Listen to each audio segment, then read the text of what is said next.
Hey everybody, Zeidoktor here with Typical Manga Fan, and this episode of the Typical Manga Review is dedicated to One Piece, chapter 835, The Nation of Souls.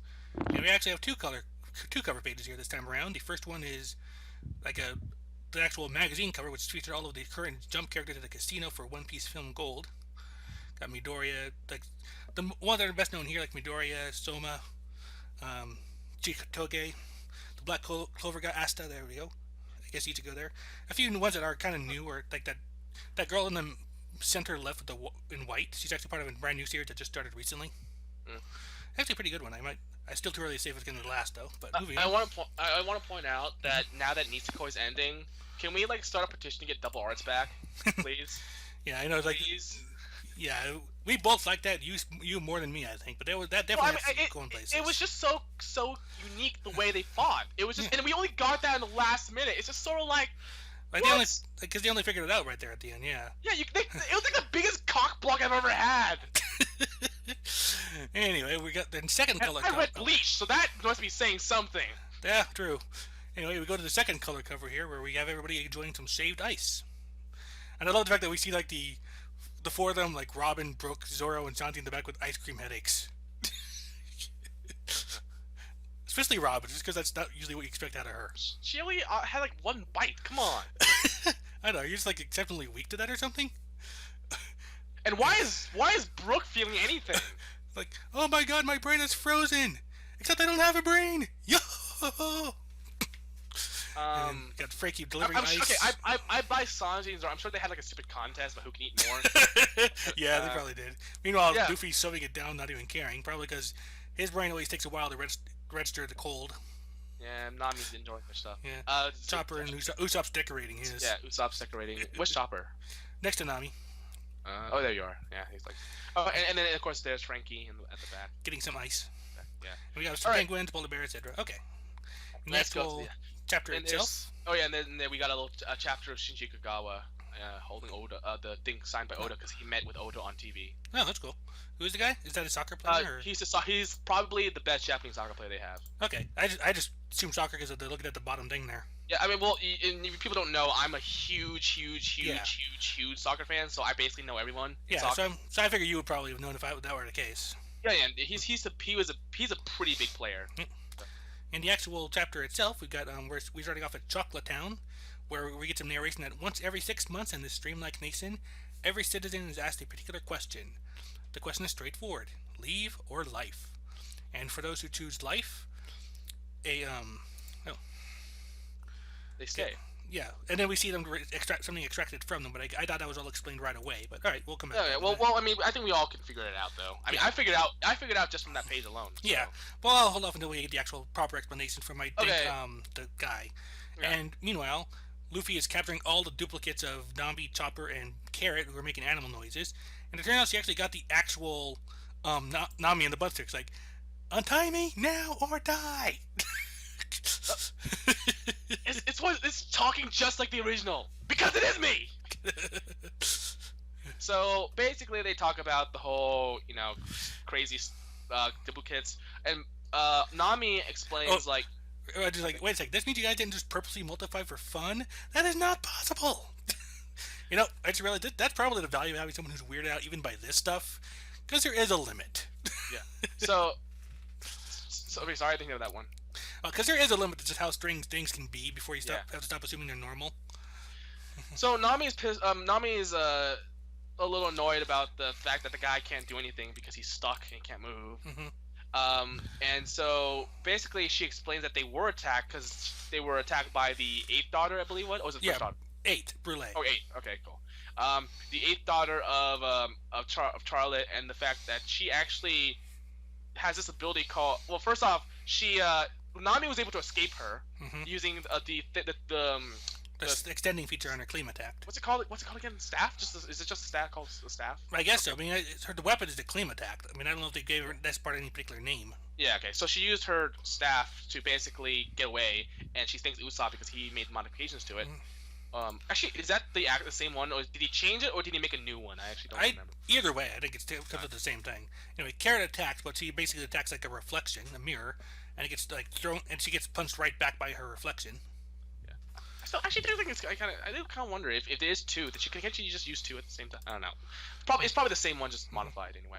But so yeah, Carrot is then trapped in the mirror. Oh no, she looks at the mirror because actually it's kind of weird because I actually thought she was trapped in the mirror at first because of the way the panel was, and then she's trapped in the mirror later, which is like, oh, okay. Well, no, yeah, the first time was just her actual reflection. Yeah, I was just confused for a second. And Brule explained that she ate the mirror fruit, so she's a mirror person. Okay. And Carrot tries to charge her out of frustration, but just gets sucked into a mirror world. Yeah, and she's stuck there. And then Nami and Chopper try to get away. Well, first off, it's explained that the forest is like against them. Blah blah blah, and that Big Mom is perfectly aware that they're all there. Yeah, so they try to run away. Chopper decides to go Monster Point and actually, buy Nami some time to run away. Yeah, and get the Luffy. Yeah. And well, I mean, I'm surprised you can handle Monster Chopper. Monster Chopper's freaking strong. Well, in this case, I think the numbers worked against him.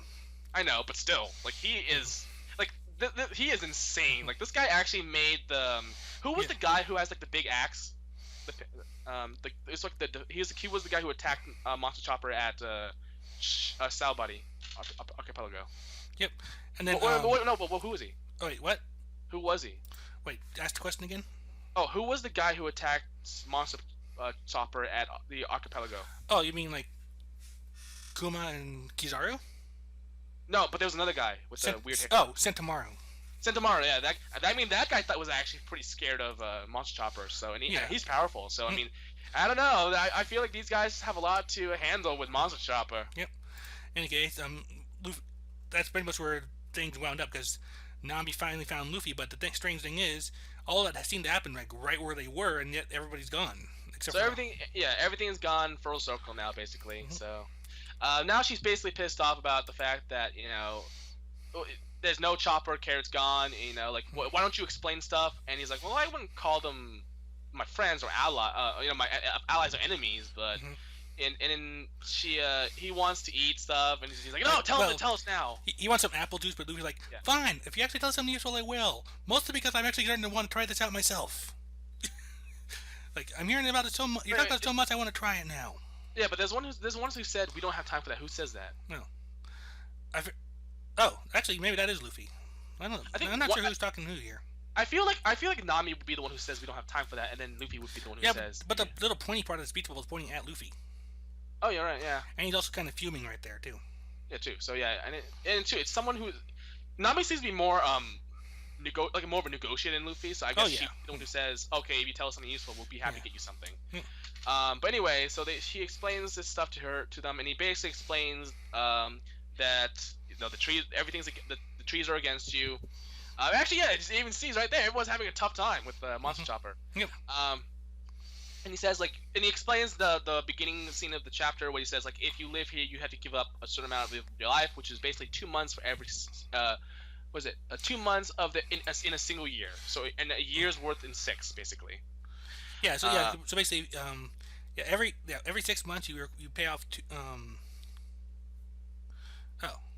It's like no, you pay you give up 6 months every year or no. Well, no, it's every 6 months they have to pay the 2-month toll of their lifespan, and then that means the way the math works out, that means that that adds up to a year's worth of their life after 6 years. So basically, for every 6 years you live in there, you give up 1 year of your total life. Yeah. Okay. Yeah. There you go. Yeah. Because I was reading the bottom one. You were reading the top one. Yeah. And that's because Big Mom ate the soul fruit. So she can. That's a cop out. Well, that's a wrong word. That's a highway robbery. There we go. Yeah. Anyway, actually, we know there are people who live nearly a century and a half, so maybe it's not that big a deal. Well, have you seen the movie In Time ever? In Time? In Time, it's a movie in which currency becomes how many years you have left. So if you have 60 years in your clock. You spend 6 years to buy something, so you literally give up 6 years of your life to buy And this actually reminds me of something I want to bring up here when we get to the end of the chapter. But right now, Headman here goes on to explain that Big Mom can freely interact with people's souls. With that power, she can take time out of a person's lifespan and sprinkles those human souls all throughout the island. Yeah. And once it's done, those objects settle in random objects or things that end up being humanized. including animals. Yeah. But souls, so this is but souls cannot enter other bodies or corpses, dead bodies. because that's Moria's thing. Yeah. Or shadows with his case. But Yeah. here's so basically this is confirming everything that we already know, or suspected. Yep. And the little Pac-Man ghosty things are actually made out of Big Mom's own soul. Yeah. And she's like, "How do you know all this?" No, Luffy says that, and Nami's the one who's like, "Why did you bury yourself here?" And he actually explains that he was once the husband of Charlotte Linlin. I'm assuming it's not the perfect translation when it says the husband. I'm assuming a husband because she is supposed to have a lot of them. Yeah. Or is he the original? Who knows, right? Actually, Well, he's not the no, original. wait. He can't be. Well, here he's like, I was once the husband of Charlotte Linlin, otherwise known as Big Mom, and he does specifically say he gave her 2 daughters. Yeah, that's what I'm saying. Like I remember, because I remember that Lola and her sister. Yeah. Are not that. Yeah. Old. Again, spoiler alert, but yeah. Yeah. Yeah, I just realized as I was saying that, but I was like, oh, whatever.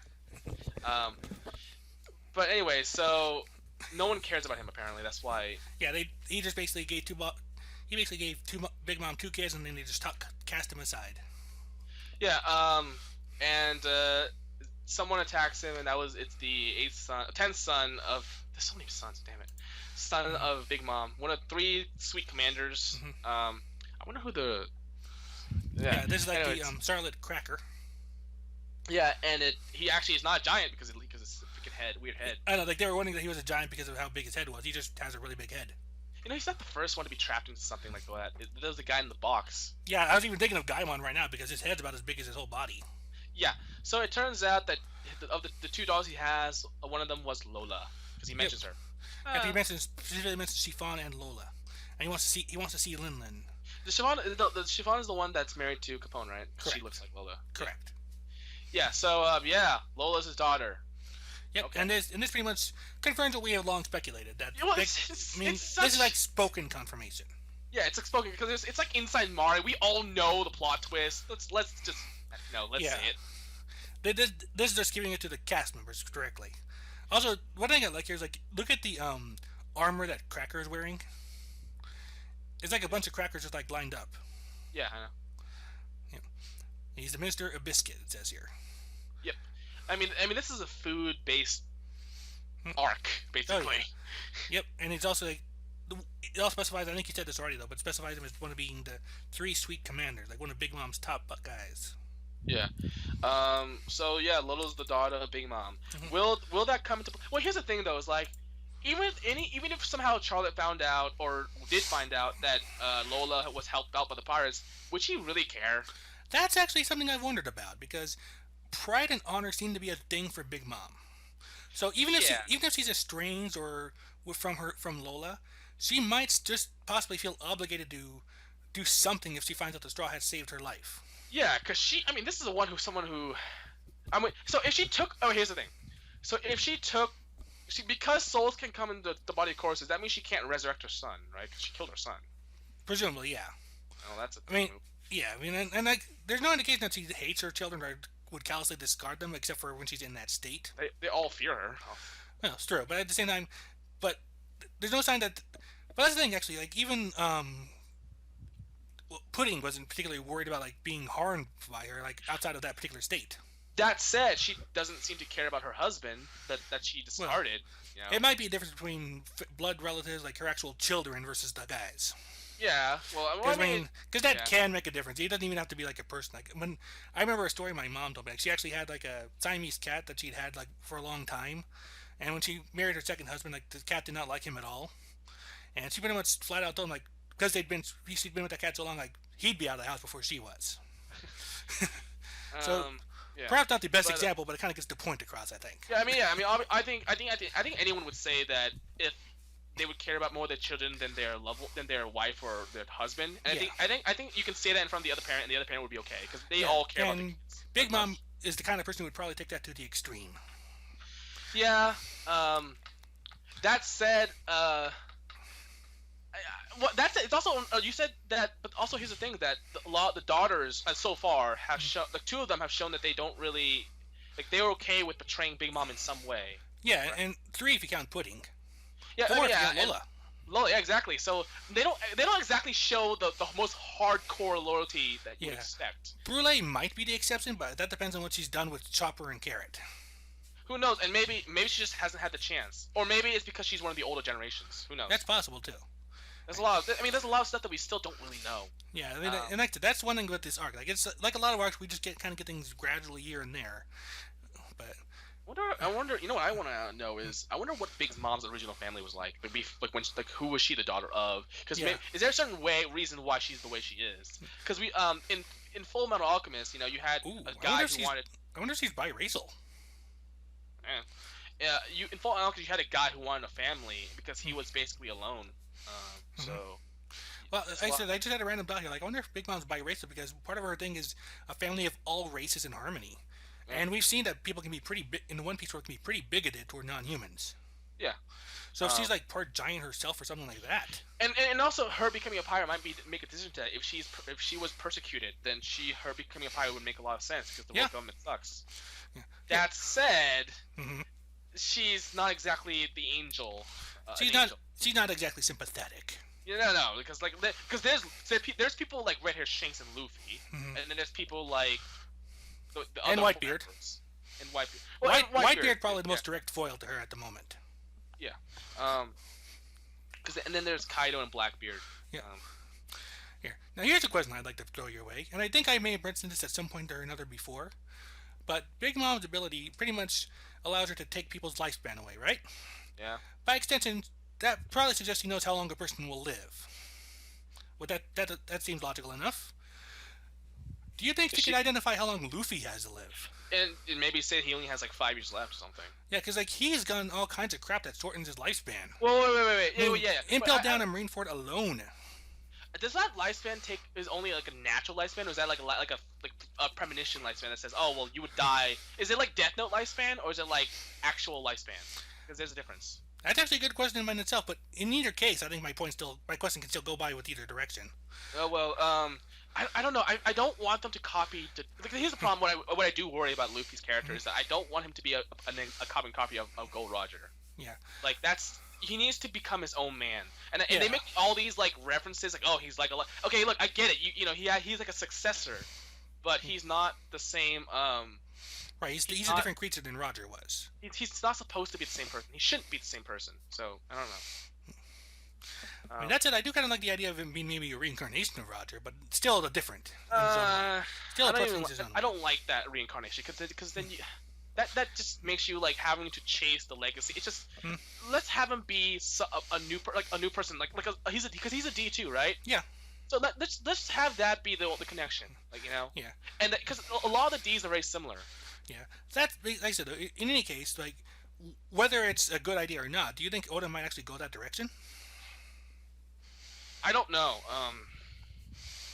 I I did actually think about this. But I thought it'd be revealed later. I thought that maybe towards the last fight it would be.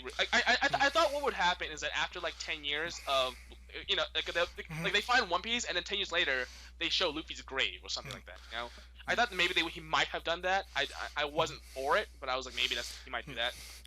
Yeah. What I would like to see is maybe like him learn that he could be completely unfazed by it, or maybe he's unfazed by it, but he knows everyone else will panic, so he actually keeps it secret.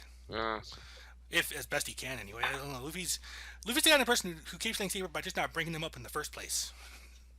Yeah, I buy that because you did point out that they did have certain plots where his lifespan did shorten. I mean, like I said, we have Marineford alone, or an Impel Down even called like twice hit him with hormones that would like shorten his life, and that I'm going to presume was normal lifespan, obviously. And there's also like it's one of those things like with Midoriya's arms I'm not too clear about, but in the Enies lobby fighting, he uses Gear Second for the first time, and Uchi points out that it's chipping away at his life. I don't know if they actually meant his actual life at the moment, like lifespan, stamina, etc., or they meant like long-term lifespan. I'm pretty sure it's like life, as in he's not going to live as long as he would have if he didn't use Gear Second. Yeah, you know what? They're probably gonna go with that direction. There's just too many hints to that. Like, there's too many subplots that kind of reference that. That's just like I'm sure they should do that.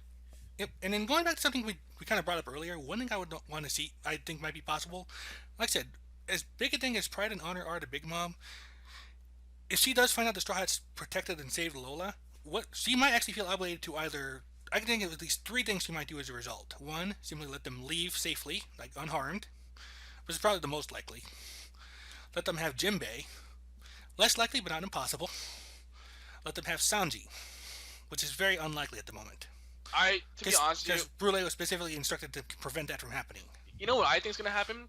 She's gonna give that. She's actually probably gonna give that option, and Luffy, and then she's gonna say, okay, fine, because you release Lola, I'll give you one, but not all. And Luffy's like, screw that, I'll take all, and that's when the fight begins. There you go. That's definitely within Luffy's character. That would actually make sense, to be honest. Yeah. Because I mean, at the end of the day, they're still gonna come into conflict with Big Mom. So. Oh yeah, they've definitely got to do it at some point there. I mean, I don't think Big Mom leaves a lot of room for compromise or alliance. No. You know what would be funny if Big Mom actually asked Luffy for marriage? It's like, hey, that'd be hilarious. Because she's still married. Like if she wants to, geez, first Hancock, now you. No. I'm good. I'm confirmed bachelor. I'm good. He wouldn't even recognize that. He would because he doesn't even understand that Hancock likes him. Well, he does actually specifically say, "I'm not going to marry you" at one point. Yeah, but I don't think he sees it the same way we all do. Yeah, but he knows what marriage. Unlike Goku, he knows what marriage is. Well, Goku eventually found out. Oh yeah, through first-hand experience, yes. But yeah, Luffy seemed to already kind of have the idea. Yeah, probably. So yeah. I mean, he probably would say he'd probably say you and Hancock always ask me these questions. I don't want to, man. I say, you know what I say is he sees like a child sees it, you know, yeah. Yeah, I don't want to marry you. And besides, if I marry you, Hancock will kill you. Well, we'll try. Try. I can still see him thinking that though. Yeah, I mean Hancock's powerful, but Big Mom is yeah. All right. So, did you have anything else you wanted to bring up, or anything else? No, that's it. All right. Yeah, in that case, I think we'll call it with that. That's been One Piece, chapter 835, The Nation of Souls. Go ahead and take us away. Bye.